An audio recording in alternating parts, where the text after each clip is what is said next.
जय श्री राधे कृष्णा। ओम नमो भगवते वासुदेवाय नमः। ओम नमः शिवाय। प्रेम से बोलिए गौरी पुत्र गणेश भगवान की जय। आज कार्तिक मास के कृष्ण पक्ष की द्वादशी तिथि है और आज देवठानी एकादशी के व्रत का पारण का दिन है। यानी जिन लोगों ने कल देवोत्थान एकादशी व्रत रखा है वे आज अपना व्रत खोलेंगे। आज का दिन बड़ा ही शुभ और मंगलकारी है और कार्तिक मास का महीना चल रहा है। एकादशी के व्रत के पारण के दिन तुलसी माता और लक्ष्मी माता की कथाओं को सुनने से व्रत संपूर्ण माना जाता है और कार्तिक मास होने के कारण इसका फल कई हजार गुना बढ़ जाता है और समस्त मनोकामनाएं भी पूर्ण होती हैं।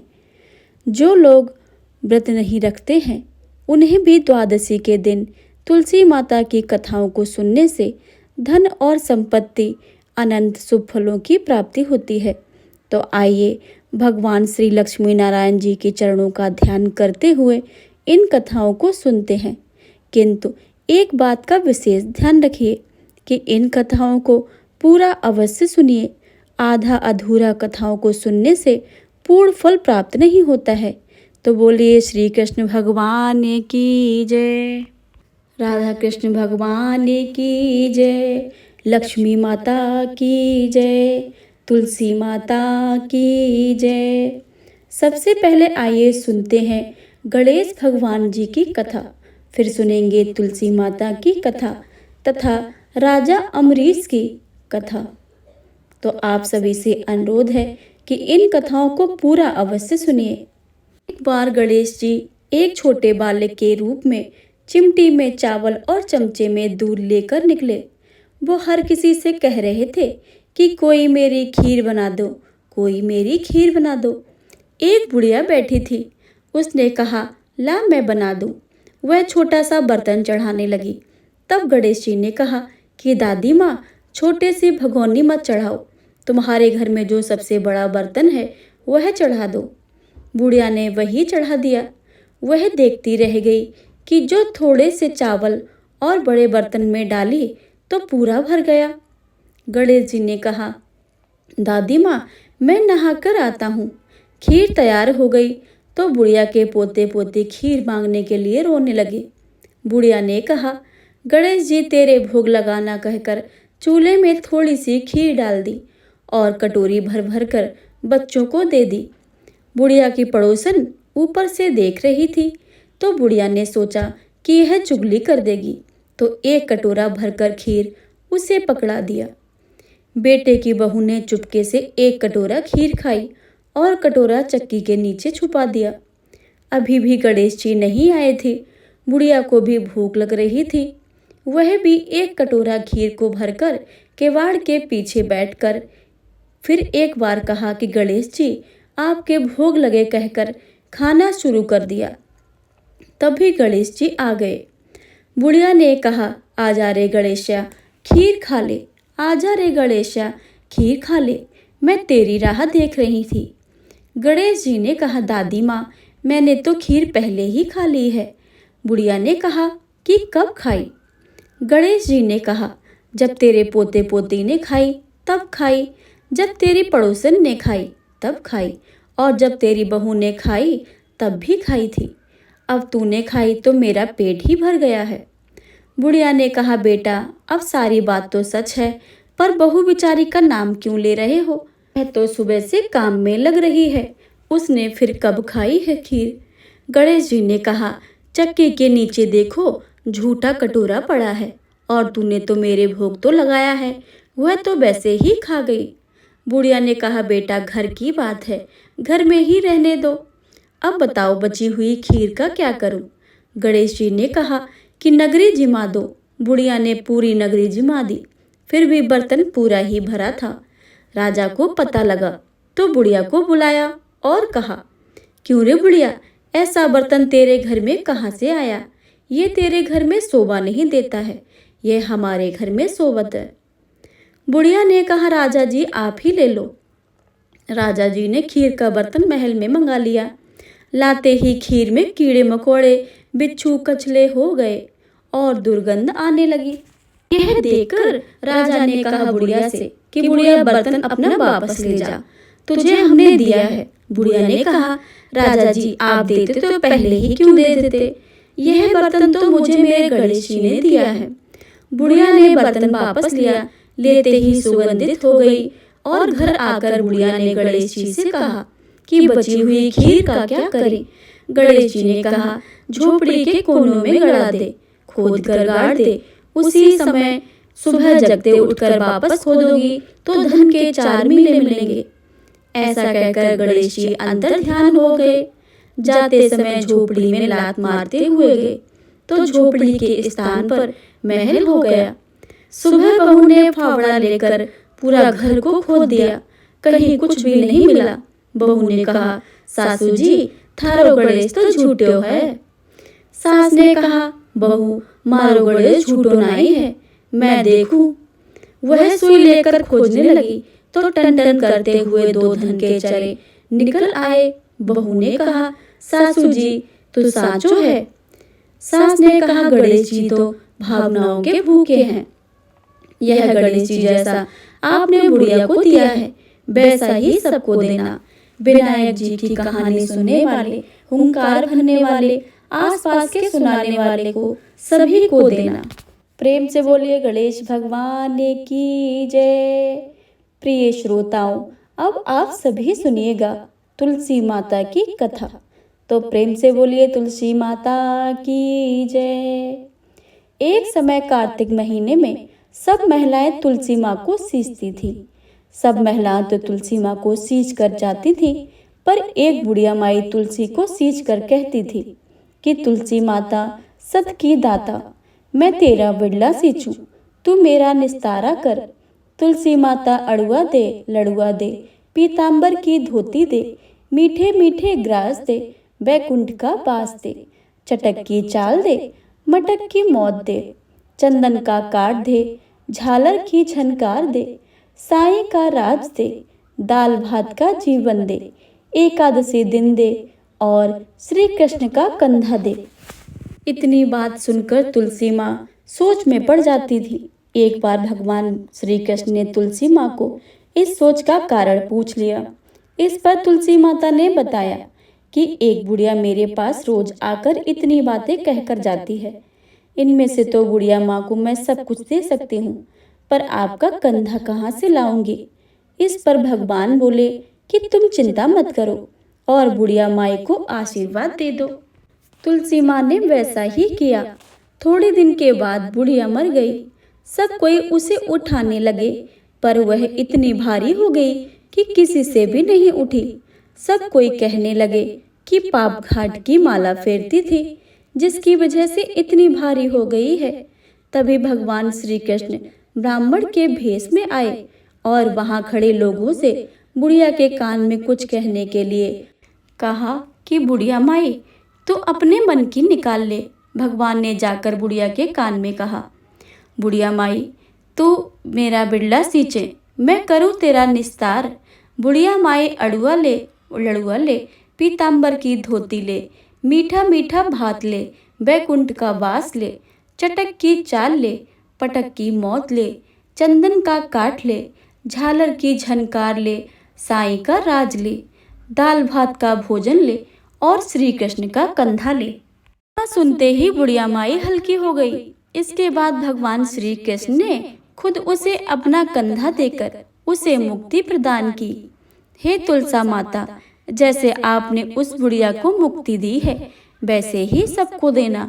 आपकी कथा सुनने वाले, सुनाने वाले तथा हुंकार भरने वाले सब पर अपनी कृपा बनाए रखना। से बोलिए तुलसी माता की जय। प्रिय श्रोताओं, तुलसी विवाह की दूसरी पौराणिक कथा। कथा के अनुसार श्रीमद् भागवत देवी पुराण में इनके अवतरण की दिव्य लीला कथा भी बनाई गई है। एक बार शिव ने अपने तेज को समुद्र में फेंक दिया था। उसमें एक महातेजस्वी बालक ने जन्म लिया। यह बालक आगे चलकर जलंधर के नाम से पराक्रमी दैत्य बन राजा बना। इसकी राजधानी का नाम जलंधर नगरी था। दैत्यराज कालनेमी की कन्या वृंदा का विवाह जलंधर से हुआ था।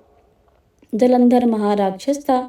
अपनी सत्ता के मद में चूर उसने माता लक्ष्मी को पाने की कामना से युद्ध किया, परंतु समुद्र से ही उत्पन्न होने के कारण माता लक्ष्मी ने उसे अपने भाई के रूप में स्वीकार किया। वहां से पराजित होकर वह देवी पार्वती को पाने की लालसा में कैलाश पर्वत पर गया। भगवान देवादिदेव शिव का ही रूप धरकर माता पार्वती के समीप गया, परंतु मां ने अपने योग माया से उसे तुरंत ही पहचान लिया तथा वहां से अंतर्ध्यान हो गई। देवी पार्वती ने क्रोध में होकर सारा वृतांत भगवान विष्णु को सुनाया। जलंधर की पत्नी वृंदा अत्यंत पतिव्रता थी। उसी के पतिव्रता धर्म की शक्ति से जलंधर ना तो मारा जाता था और न ही पराजित होता था। इसलिए जलंधर का नाश करने के लिए वृंदा के पतिव्रता धर्म को भंग करना बहुत ही जरूरी था। इसी कारण भगवान विष्णु ऋषि का भेष धारण कर वन में जा पहुंचे, जहां वृंदा अकेली भ्रमण कर रही थी। भगवान के साथ 2 मायावी राक्षस भी थे, जिन्हें देखकर वृंदा भयभीत हो गई। ऋषि ने वृंदा के सामने पल में दोनों का भस्म कर दिया। उनकी शक्ति देखकर वृंदा ने कैलाश पर्वत पर महादेव के साथ युद्ध कर रहे अपने पति जलंधर के बारे में पूछा। ऋषि ने अपने माया जाल से 2 बानर प्रकट किए। एक बानर के हाथ में जलंधर का सिर था तथा दूसरे के हाथ में धड़ था। अपने पति की ऐसी दशा देखकर वृंदा मूर्छित होकर गिर गई, पर होश में आने पर उन्होंने ऋषि रूपी भगवान से विनती की कि वह उसके पति को जीवित करे। भगवान ने अपनी माया से पुनः जलंधर का सिर से धड़ जोड़ दिया, परंतु स्वयं भी उसी शरीर में प्रवेश कर गए। वृंदा को इस छल का जरा भी आभास न हुआ। जलंधर बने भगवान के साथ वृंदा पतिव्रता का व्यवहार करने लगी, जिससे उसका सतत्व भंग हो गया। ऐसा होते ही वृंदा का पति जलंधर युद्ध में हारा गया। इस सारी लीला का जब वृंदा को पता चला तो उन्होंने क्रोध में होकर भगवान विष्णु को शिला होने का श्राप दे दिया तथा स्वयं सती हो गई। जहाँ वृंदा भस्म हुई है वहाँ तुलसी का पौधा उगा। भगवान विष्णु ने वृंदा से कहा कि हे वृंदा, तुम अपने सतत्व के कारण मुझे लक्ष्मी से भी अधिक प्रिय हो। अब तुम तुलसी के रूप में सदा मेरे साथ ही रहोगी। जो मनुष्य मेरे और शालिग्राम के रूप में साथ तुलसी का विवाह करें, उसे इस लोक और परलोक में विपुल यश की प्राप्ति होगी। जिस घर में तुलसी होती है वहाँ यम के दूत भी असमय नहीं आ सकते हैं। गंगा व नर्मदा के साथ जल में स्नान और तुलसी का पूजन बराबर ही माना जाता है। चाहे मनुष्य कितना भी पापी क्यों ना हो, मृत्यु के समय जिसके प्राण मंजरी सहित तुलसी और गंगा जल मुख में रखकर निकल जाते हैं, वह पापों से मुक्त होकर बैकुंठ धाम को प्राप्त होता है। जो मनुष्य तुलसी व आंवले की छाया में अपने पितरों का श्राद्ध करते हैं, उसके पितर मोक्ष को प्राप्त हो जाते हैं। प्रेम से बोलिए तुलसी शालिग्राम की जय। प्रिय श्रोताओं, तुलसी विवाह के पावन पर्व पर आप सुनिएगा तीसरी पौराणिक कथा। एक अन्य कथा के अनुसार एक परिवार में ननद भाभी रहती थी। ननद अभी कुंवारी थी। वह तुलसी माता की बड़ा ही सेवा करती थी, पर भाभी को यह फूटी आग नहीं सुहाता था। कभी कभी तो गुस्से में कहती थी कि जब तेरा विवाह होगा तो मैं तुलसी ही खाने को दूंगी तथा तुलसी ही तेरे दहेज में दे दूंगी। यथा समय जब ननद की शादी हुई तो उसकी भाभी ने बारातियों के सामने तुलसी का गमला फोड़ कर रख दिया। भगवान की कृपा से वह गमला स्वादिष्ट व्यंजनों में बदल गया। गहनों के बदले भाभी ने ननद को तुलसी की मंजरी पहना दी। वह सोने के आभूषण में बदल गई। वस्त्रों के स्थान पर तुलसी का जनेऊ रख दिया तो वह रेशमी वस्त्रों में बदल गए। ससुराल में उसके दहेज आदि के बारे में बहुत बड़ाइयाँ हुई। इस पर भाभी को बड़ा ही आश्चर्य हुआ और तुलसी जी की पूजा का महत्व उसकी समझ में आ गया। भाभी को भी एक लड़की थी। वह लड़की से कहती थी कि तू भी तुलसी की सेवा किया कर। तुझे भी बुआ की तरह ही फल मिलेगा। पर लड़की के मन में तुलसी की सेवा नहीं लगती थी। लड़की के विवाह का समय आया तो भाभी ने सोचा, जैसा व्यवहार मैंने अपनी ननद से किया है उसी के कारण उसे इतनी इज्जत मिली है, क्यों ना मैं अपनी लड़की के साथ ऐसा ही व्यवहार करूं। उसने तुलसी का गमला फोड़कर बारातियों के सामने रख दिया, परंतु इस बार मिट्टी ही मिट्टी रही। मंजरी व पत्ते अपने रूप से ही रहे और जनेऊ जनेऊ ही रहा। सभी बाराती भाभी की बुराई करने लगे। ससुराल में सभी लड़की की बुराई कर रहे थे। भाभी ननद को कभी नहीं बुलाती थी। भाई ने सोचा मैं ही अपने बहन से मिलाऊं। उसने अपनी इच्छा पत्नी को बताई तथा सौगात में ले जाने के लिए कुछ मांगा। भाभी ने थैले में ज्वार भर कर कहा, और तो कुछ नहीं है, यही ले जाओ। वह दुखी मन से चल दिया। भला बहन के घर कोई ज्वार लेकर जाता है। बहन के नगर के समीप पहुंचकर उसने एक गौशाला में गाय के सामने ज्वार का थैला उलट दिया। तब गोपालक ने कहा, हे भाई, सोना मोती गाय के आगे क्यों डाल रहे हो। भाई ने उसको सारी बातें बना दी तथा सोने मोती लेकर प्रसन्न मन से अपनी बहन के घर गया। बहन बड़ी ही प्रसन्न हुई। प्रेम से बोले तुलसी माता की जय। अगली पौराणिक कथा के अनुसार पुराणों में बताया गया है कि एक बार गणेश जी गंगा नदी के किनारे तपस्या कर रहे थे। इस कालावधि में धर्मात्मा की कन्या तुलसी विवाह की इच्छा लेकर तीर्थ यात्रा पर निकली। देवी तुलसी सभी तीर्थ स्थलों का भ्रमण करते हुए गंगा के तट पर पहुंची। गंगा तट पर देवी तुलसी ने देखा कि युवा गणेश जी तपस्या में लीन है। शास्त्रों के अनुसार तपस्या में विलीन गणेश जी रत्न जटित सिंहासन पर विराजमान थे। उनके समस्त अंगों में चंदन लगा हुआ था। उनके गले में पराजित पुष्पों की माला, साथ में स्वर्णमणि रत्नों से उनके हार पड़े हुए थे। उनकी कमर में अत्यंत कोमल रेशम का पीताम्बर लपटा हुआ था। तुलसी जी श्री गणेश के इस सुंदर स्वरूप पर मोहित हो गई थी। उनके मन में गणेश जी से विवाह करने की इच्छा जागृत हुई। तुलसी ने विवाह की इच्छा से उनका ध्यान भंग किया।